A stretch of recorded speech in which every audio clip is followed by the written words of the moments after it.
Et salut, c'est Shindo, et pour une fois on va parler d'un DLC aujourd'hui, plus particulièrement l'extension standalone de Shadow Tactics Blade of the Shogun nommée Aiko's Choice.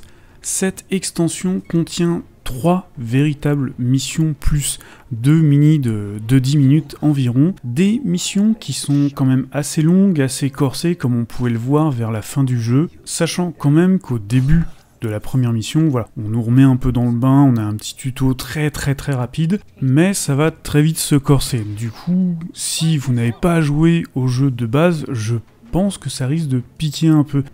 Et de toute façon, je dirais que cette extension n'est pas faite pour les nouveaux joueurs, elle n'est pas faite pour découvrir le jeu avant de potentiellement l'acheter, malgré que ce soit un standalone, elle est vraiment prévue pour les fans. On le voit ça aussi d'ailleurs par rapport à l'histoire. Les événements, les missions prennent place juste avant la fin du jeu. Et en gros, on va un peu approfondir le passé d'Aiko et un peu aussi sa relation avec Mugen, mais sans plus. Forcément, un peu comme ces épisodes hors série de manga, en fait, il y a ce côté fanservice, on est content de revoir tous les personnages, de les voir dans des situations un peu différentes, mais forcément, comme il faut pas modifier la trame principale, bah ça ne reste que du fanservice, ça ne va jamais très loin.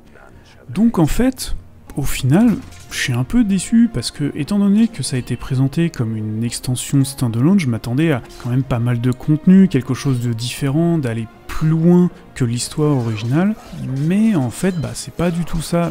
Et du coup, si ça avait été présenté comme un DLC, bah ça serait un très bon DLC, donc c'est pour ça que je suis mitigé sur mon avis là-dessus. J'ai été content de revoir les personnages, mais je m'attendais à plus. Voilà. Je vous dis à la prochaine, ciao!